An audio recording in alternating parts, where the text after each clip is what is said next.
सभी को जय जिनेन्द्र।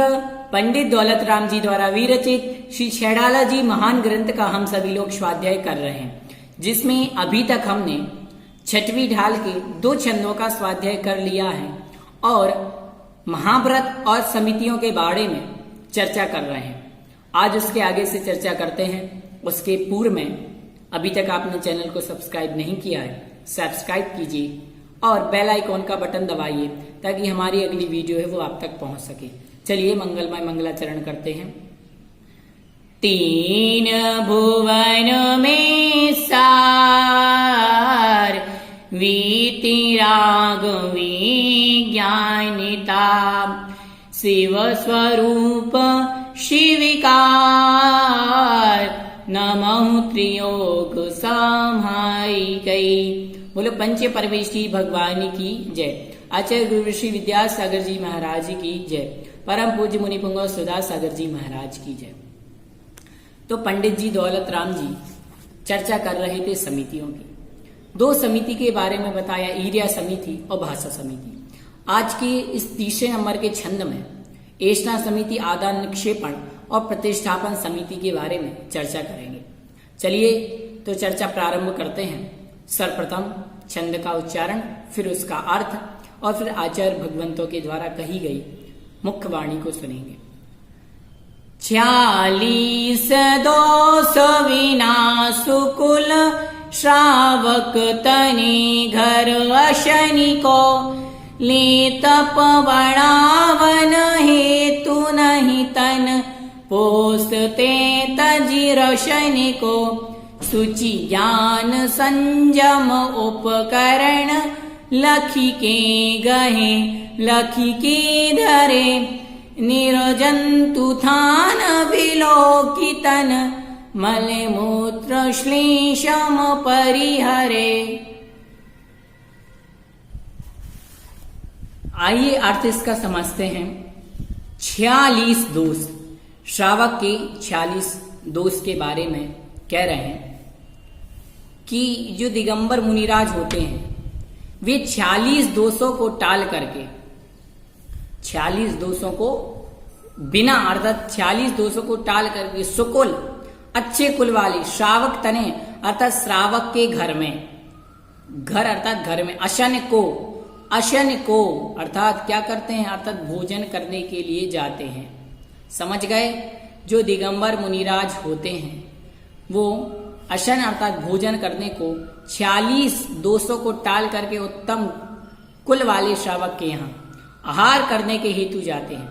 और आहार किस लिए करते हैं? शरीर को पुष्ट करने के लिए नहीं, ले तप बढ़ावन हेतु, अपने तप को बढ़ाने के लिए, तप बढ़ावन हेतु, अपने तप को बढ़ाने हेतु भोजन करने जाते हैं। नहीं तन पोषते, शरीर के पोषण करने के लिए नहीं, तजी रसन को और रसों का त्याग करते हैं।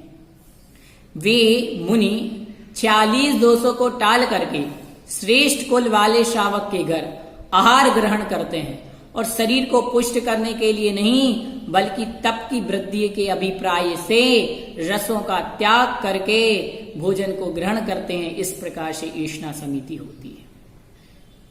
एषणा समिति की चर्चा हुई, परिभाषा हुई। आदान निक्षेपण, चौथे नंबर समिति आदान निक्षेपण।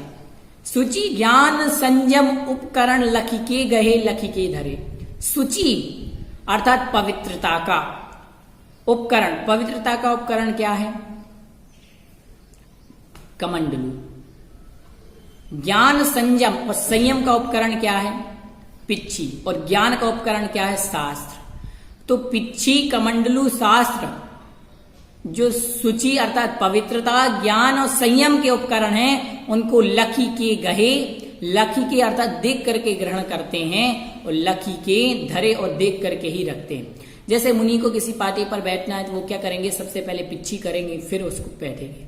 कोई जिनवाणी रखना है तो पहले उस जो आसन रहता है जिनवाणी का, उस पर पिच्छी से मार्जन करेंगे, फिर उस पर जिनवाणी रखेंगे और उठाते भी देख करके ही।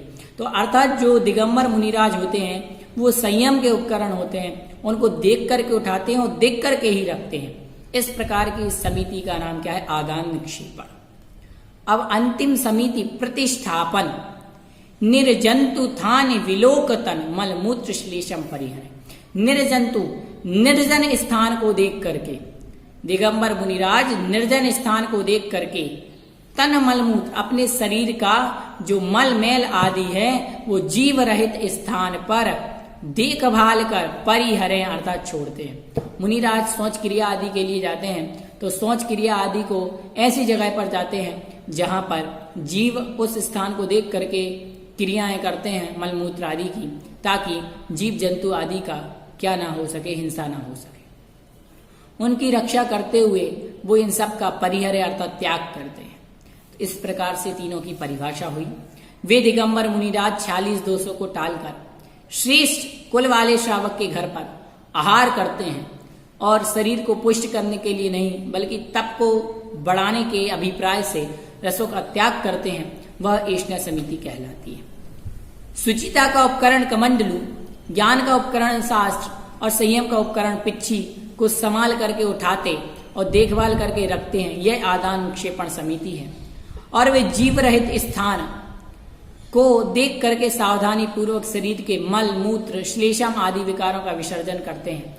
यह 5वें नंबर की प्रतिष्ठापन समिति है, इसे व्युत्सर्ग भी कहा जाता है। इस प्रकार से 5 समितियों के बारे में चर्चा हुई पंडित दौलत राम जी द्वारा। अब हम आचार्य भगवंत भट्टकेर स्वामी द्वारा विरचित श्री मूलाचार्य जी ग्रंथ के में भी जानते हैं कि इसमें भी इन समितियों के बारे में आचार्य भगवंत ने क्या कहा। जो मुनियों का सबसे बड़ा आधार ग्रंथ कहा जाता है, मुनि इसी के अनुसार अपनी चर्या का पालन करते हैं, ऐसे सिद्धांत के खजाने का हमें भी तो पता चले।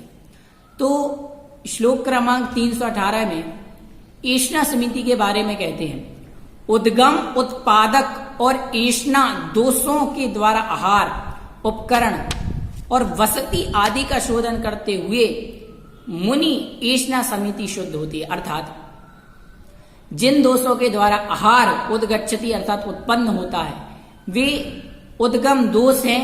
जिन दोषों से आहार उत्पन्न कराया जाता है वे उत्पादक दोष हैं, और जिन दोषों सहित आहार वसति आदि अर्थात अस्यते भुज्यते अर्थात उपभोग किया जाता है वे अनशन कहलाते हैं। इस प्रकार के सभी दोषों का शोधन करके जो आहार होता है वह एषणा समिति कहलाती है। पिंड को आहार कहते हैं, पिंड को आहार कहते हैं।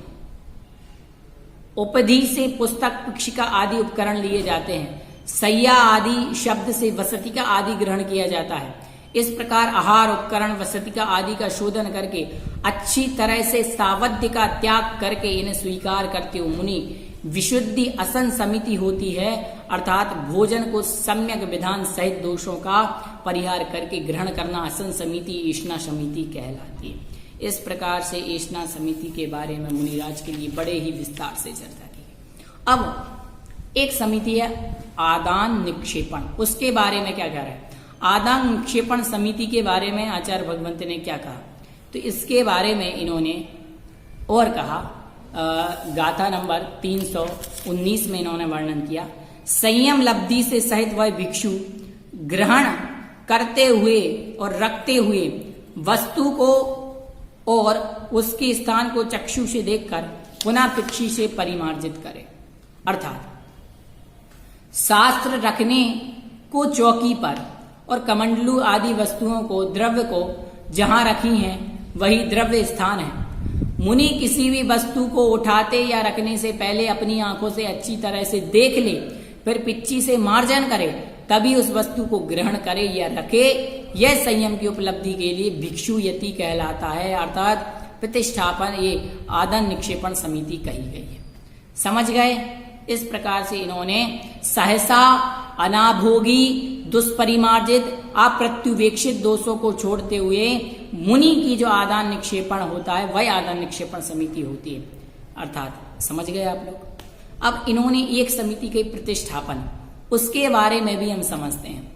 तो इन्होंने आचार्य भगवंत ने गाथा क्रमांक 321 नंबर में कहा, दावानल से, हल से, अग्नि से दग्ध हुए बंजर स्थान, विरोध रहित विस्तीर्ण जंतु रहित निर्जन स्थान में मलमूत्र आदि का विसर्जन करना प्रतिष्ठापना विसर्ग समिति कहलाती है। दावानल अर्थात वनदाह, जहां से मतलब वन जल चुका है, ऐसे कई अनेक स्थान होते हैं जहां पर कृषि आदि नहीं होती है, अग्नि से जले हुए बंजर स्थान है, विरोध रहित स्थान है, विस्तीर्ण जंतु रहित हैं जहां पर कोई विस्तार नहीं है, जंगल आदि है, घोर वन है। ऐसी जगह जाकर के मलमूत्र आदि का परिहार करने का नाम क्या कहलाता है? प्रतिष्ठापन समिति। इस प्रकार से तीनों समिति और 2 समिति, पहले इस प्रकार से 5 समितियों के बारे में आचार्य भगवंत ने कहा। समिति के बारे में विशेष कहा आचार्य वट के स्वामी महाराज जी ने मूलाचार में कि इन समितियों से युक्त साधु होता है और वह जीव समूह से भरे भूतल पर विहार करते हुए हिंसादि पापों से लिप्त नहीं होते।